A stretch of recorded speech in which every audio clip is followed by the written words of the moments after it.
All right, Bob Proctor, and you were born rich. So we're diving into some serious abundance potential today. But we're not just here to skim the surface, are we? We want the inside scoop on how to actually make this stuff work. And that's the beauty of Proctor, you know.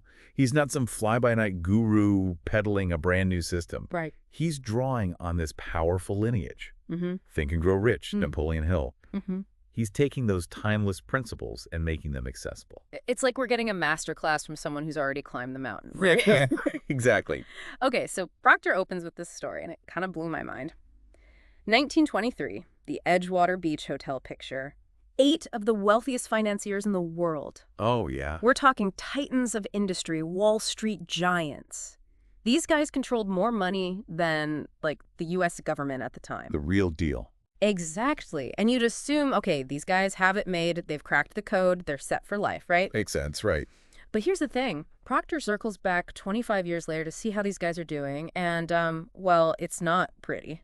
Oh. Bankruptcies, mental breakdowns, even suicide. Talk about a reality check. Wow. It's like just having a ton of money doesn't guarantee you a rich and fulfilling life. And, you know, that's where I think Proctor's emphasis on prosperity consciousness comes in, which is something we're going to really unpack. Yes. Because these guys, they had mastered the making money part. Mm-hmm. But it seems like maybe the cultivating that healthy money mindset, that prosperous way of thinking, maybe they missed that memo. Totally. It's like they won the game but didn't know what to do with the trophy. Exactly. They didn't know how to actually live a rich life. Mm-hmm. And that's why this whole idea of aligning your mindset with your financial goals is so huge for Proctor. Mm-hmm. He's very clear. Money's important, but it's a servant, not the master. I love that. And he has that line that really stuck with me, love people, use money. Yes. So catchy, but what's the deeper meaning there? He's getting at it's not about hoarding it. It's not about idolizing it. Mm-hmm. Money is a tool, and it's meant to be used. It's like he uses this example of a silver beer sign. Okay. Sitting on a shelf, it's just an object, right? Yeah. But you give that to your kid who's a collector, boom, suddenly it has value. Or better yet, you sell it, and you use that money to, say, invest in your cousin's golf lessons. Mm. Now you're circulating that energy. Right. You're creating experiences. You're adding value to the world. That's what he means by using money. So it's about keeping it moving. Yes. Not letting it get stagnant. Exactly. It's like that old man Chapman, right? The guy with $100,000 but living like almost like a pauper. Oh, yeah. Mr. Chapman pushing his cart around town, that's a prime example of money as fear, not empowerment. $100,000 back then, that's like, what, millions today? At least. And he was so terrified of ending up poor, he never let himself actually enjoy any of it, you know? It's almost heartbreaking. He had the means but missed out on the true richness of life. And that brings us to a key point. Wealth isn't just your account balance. It's this prosperity consciousness. Okay, hit me with it. What is that exactly, and how do we even start getting us some? Think of it like training your mind to be comfortable around wealth. Like, have you ever noticed how some folks get squeamish even talking about money? Oh, big time, like it's taboo or something. Exactly. That discomfort often comes from this lack of prosperity consciousness, this underlying belief that wealth is bad somehow, or scarce, or just not for them. But if you grow up rich, you're already used to it, so it's no big deal. Right. Wealthy people aren't comfy with money because they have it. They have it because they were already comfortable with the idea of it, you see. So it's not about faking it till you make it. It's more about truly shifting your internal script, right? Right, exactly. And one powerful technique Proctor recommends is visualization.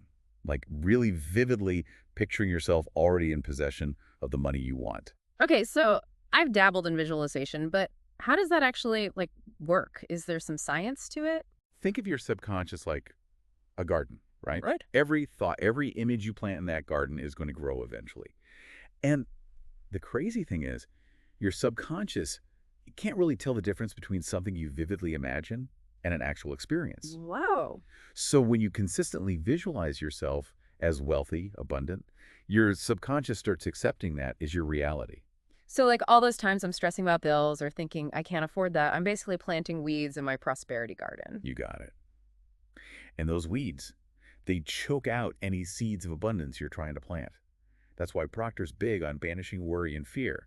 You know, he uses that example of Job from the Bible, who said, "The thing I feared has come to visit upon me."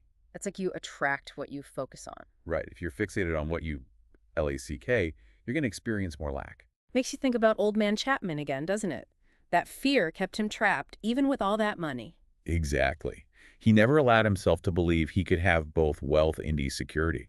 So we got to clear out those limiting beliefs, start planting those seeds of abundance through visualization. Okay, but how do we actually turn that mindset stuff into cold, hard cash? Where does the rubber meet the road? And here's where Proctor gets super practical. He wants a tangible plan, and it starts with getting real about how much money we actually want. So not just, I want to be rich, but like a specific number. Exactly. He says get detailed. Not just lots of money, but what do you need that money for? Housing, food, bills. The essentials. Yes. And just as important, what do you want it for? Travel, a dream car, those things that light you up? This is about designing your ideal life, not just surviving. I love that. But here's where I always hit a wall. What about the debt I'm already in? Feels impossible to even think about abundance when you're drowning in credit card bills and student loans. I hear you. And Proctor does not shy away from that. He introduces this thing called the Babylonian law of financial success. Pay yourself first. Okay, I've heard that, but it always seemed a bit, I don't know, like out of touch. How do you pay yourself when rent's due and the fridge is empty? Right, that's the common trap. Most people prioritize everyone, ELSE first. Yeah. The landlord, the credit card The company. electric company. Exactly. Yeah. Then they hope there's something left over at the end of the month, which, let's be honest, there usually isn't. Yep. Proctor's saying, flip the script. Take at least 10% of your income and put it into a financial independence account before anything else. So even if it's just a little bit at first, it's about building that habit. Yes. It's acting as if you trust yourself with money, shifting from scarcity to abundance. And this is just the start. Proctor then says, okay, we need 2 more accounts. A debt clearance account. And the debt clearance account, what's the strategy there? So with that one, we're taking another 20% of our income and using it to systematically chip away at those debts. Okay. He even gives you a sample letter to send to creditors. No way. It's about advocating for yourself, taking control of the situation. Love that. But okay, 20% here, 10% there. That leaves 70% for, well, everything else. That doesn't sound like a lot of wiggle room. And that's where mindful spending comes in.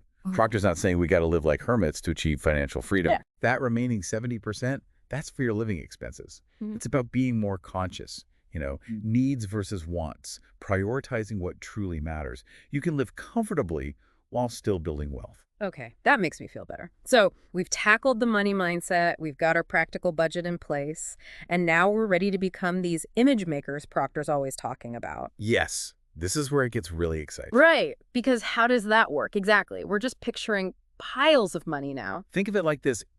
Every invention, everything that's ever been created, it all started as an image in someone's mind. Okay. Proctor uses the example of the first chair. Someone got tired of sitting on the ground. Right. They imagined a better way, and boom, the chair was born. So we're already using this image maker power. We just haven't been doing it consciously. Exactly. And with wealth, we're always creating these images in our minds about money, whether we realize it or not. So are we picturing ourselves struggling paycheck to paycheck, or are we envisioning abundance? Because those pictures have power. They absolutely do. And here's where faith comes in. Proctor was big on this idea of letting go and letting God. Okay. Like, you've done the work, you've set your intentions, you're taking action, you've cultivated that prosperity consciousness. Now you got to surrender the how to something bigger. That surrender piece, I think, that's tough for people, especially when it comes to something as, I don't know, as fundamental as money. It's about trusting the process, right? Yeah. It's like planting a seed. You can't see the roots growing underground, but you trust that with the right nourishment, it'll blossom. I love that analogy. So if there's just one thing our listeners take away from Bob Proctor and You Were Born Rich Today, what would it be? You are not limited by your current circumstances. Yeah. Your potential for wealth, for abundance in all areas of your life, it's directly tied to the clarity of your vision and how strongly you believe in it. You are born rich with unlimited potential. But unlocking that potential, that takes aligning your mindset, your actions, your beliefs. If you can see it and believe it, you're already on your way to creating it.